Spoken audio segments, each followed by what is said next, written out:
Today is day 6 of Unit 4. We'll be talking about arithmetic sequences. So before we do that, I just wanted to show you the answers to the questions you guys had for homework last night. So again, all you had to do was you had to identify that they were showing you the nth term, okay? So here they gave you 6, 4, 5, and then 4 again. All you had to do was substitute it into the function that I gave you yesterday. The formula was a sub n is equal to a1 times r raised to the n minus 1. Okay, so literally all you had to do was substitute that into the formula, and you should have got your answer.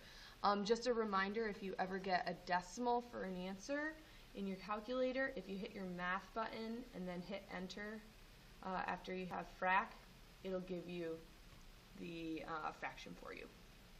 Okay, make sure you ask if you do not know how to do that. Okay, so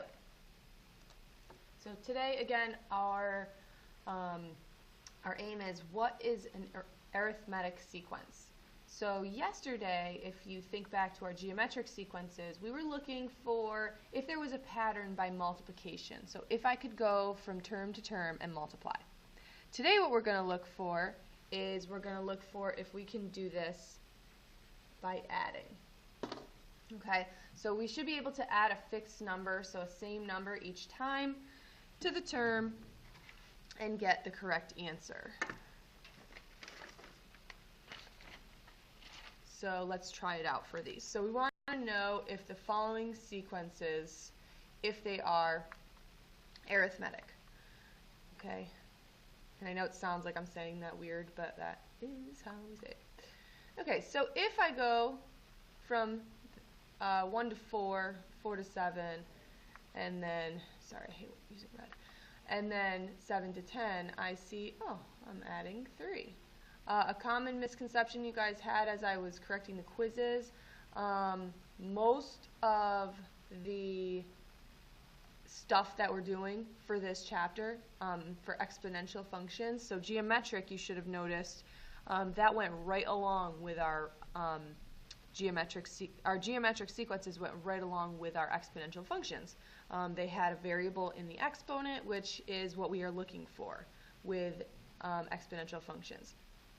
Now with these, I'm showing you, these would be more of a linear function, a linear equation, okay? So we're going to talk about the patterns, and then we'll go right into the explicit formula. Okay, so since there is a pattern, this is an arithmetic sequence, and then also this fixed term that we're going up by is called the common difference. So yesterday we talked about the common ratio. Today we're going to talk about the common difference. So for this, the variable we use is d, okay, and d equals 3.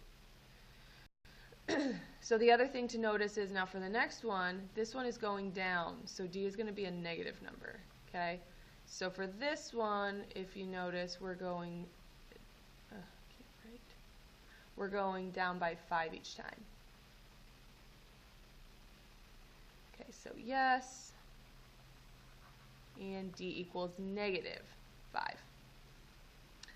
And the next one, this one goes up by 3, this one goes up by 4, this one goes up by 4. So I know that there's a pattern towards the end, but just like a lot of things that we've done this year, it's all or nothing.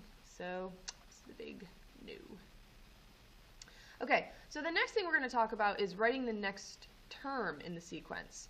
Okay, so all we have to do for that one is we have to find the pattern, and then we're going to write the next numbers. Okay, so if you look at the first one, I'm going down by 7, down by 7, down by 7.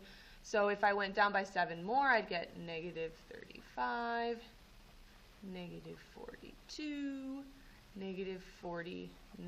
Again, this is the common difference. Okay, for this one, I'm going up by 12s. Up by 12s.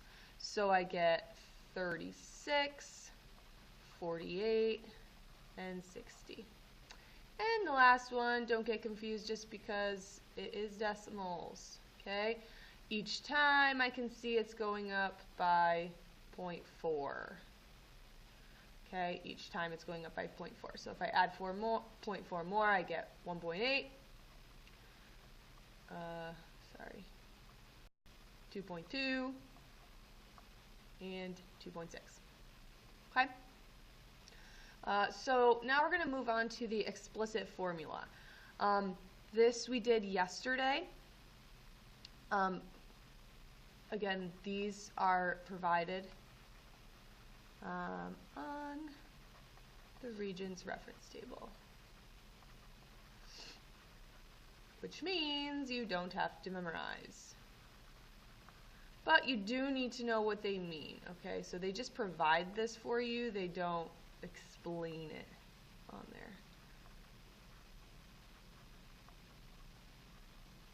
there. Okay. So, let's see. A sub 1 represents the first term in the sequence. Okay? N represents the term number. Okay, so like the nth term. And then D is the common difference.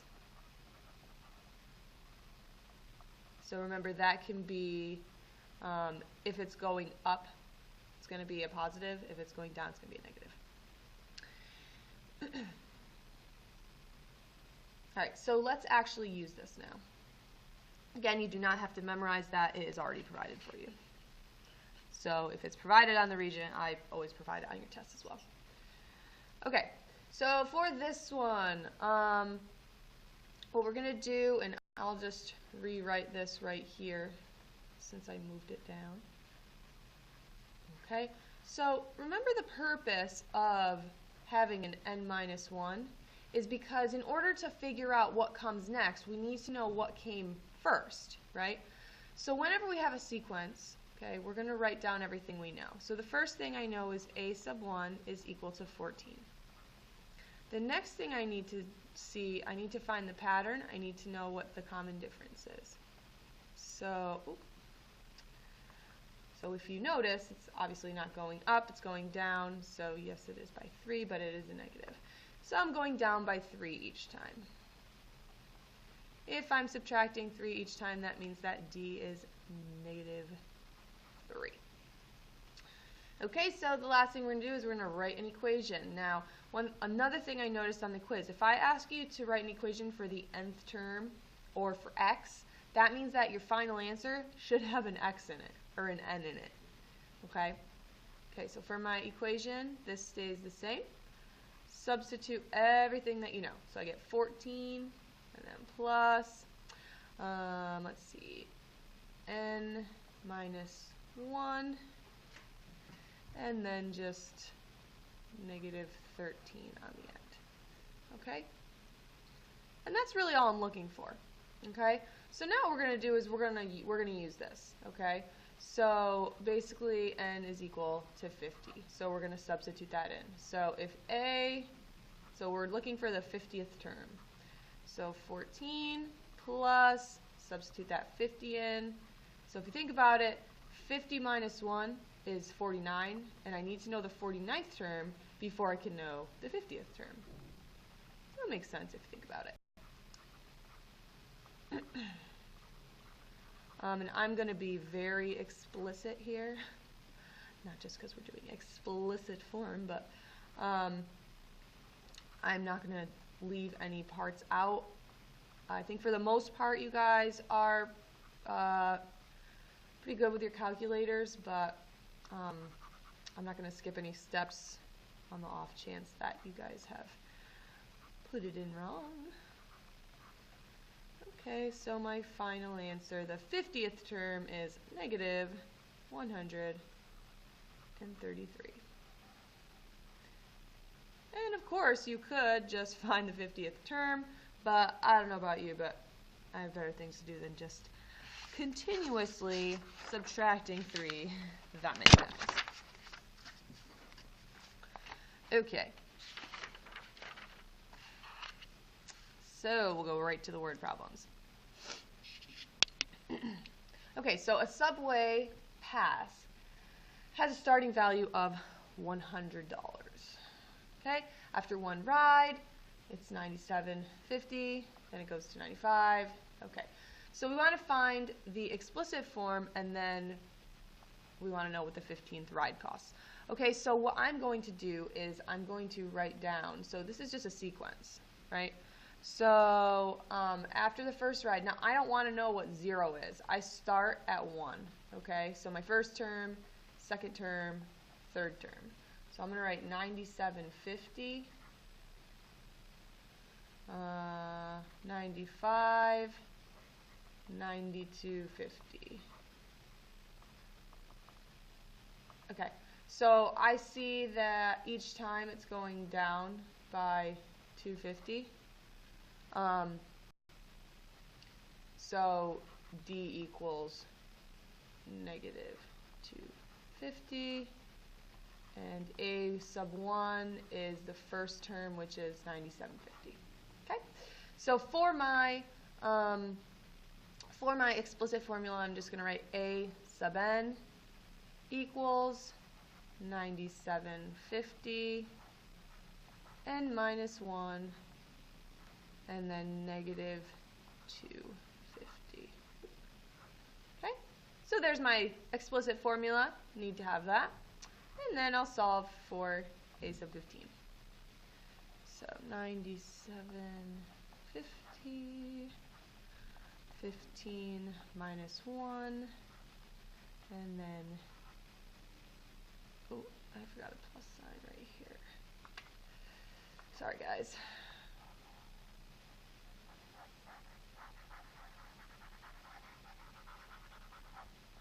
Okay.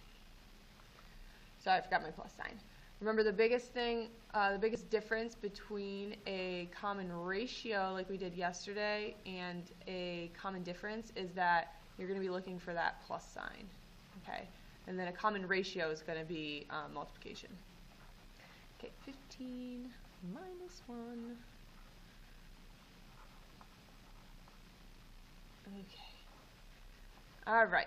So the reason why I am doing the extra step is just to show you guys that it really matters with your order of operations. Now, if you're going to keep all these parentheses like I have, then if you just shove it into your calculator, you will get the right answer, so it doesn't matter. Okay, so if I do that, I get $62.50 for the 15 rides. Okay. So, 7 I'm going to leave for homework.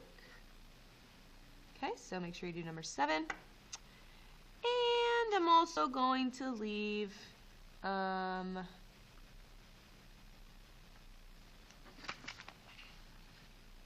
8. I'm going to leave that for homework as well.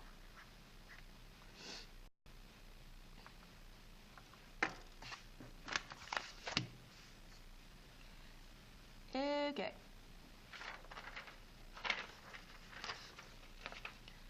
So, now we have a nice little table that they gave us. So, online bidding for a purse increases by $5 for each bid after the initial $60 bid. So, we want to write a function for this sequence. So, just to show you, so this is A1, this would be A2, this would be A3, A4, and so on. Okay? I see that it's increased by $5, so I can actually just say D is equal to 5, and A1 is equal to 60. So they gave us enough information that if they didn't even give us the table, we should be able to still figure it out. So for my function, f of n is equal to a sub 1 plus n minus 1 times d. Okay, so this is a function rather than an equation. Okay. I know, what's the difference, but it's just how we write it. Okay, so now what I'm going to do is, again, just keep, so I have my original thing. Again, this is given to you. You just need to know when to use it. -1. And again, to know when to use it, this is a keyword. If it says arithmetic sequence, then you'd better make sure that you get that out there. Okay, so you could leave it like this, or I just want to show you if you were to simplify this. So if you think of distributing, okay, this would be 5n minus 5. So f of n is equal to, these are like terms, so 5n plus 55. Okay, so the reason why I did this, so I would be okay with this or with this. The reason I did this is because now what you're going to see is my life is going to be so much easier because I'm going to have to do less work because I got rid of the parentheses, I distributed, so I'm going to have a lot less work. So instead of them giving me the n, they actually gave me the y, okay? So if you think about this, this would be n, this would be like your y, or your f of x. Okay, so I'm going to actually substitute it in, and I'm trying to find my nth term. I'm trying to find what term would the winning bid be.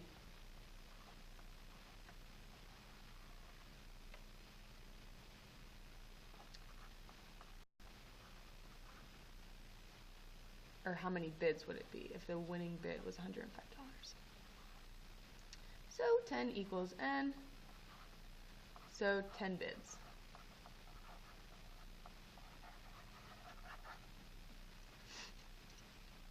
Not too bad.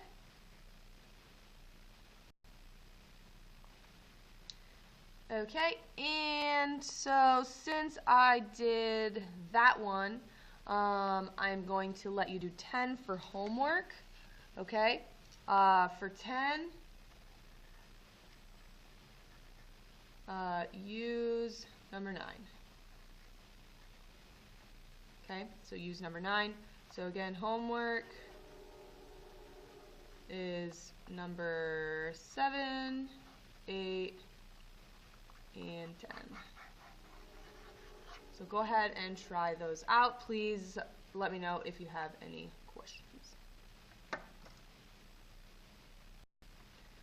And just to go back, since I told you what to use to do number 10, for numbers 7 and 8, for both of these, use question number 5.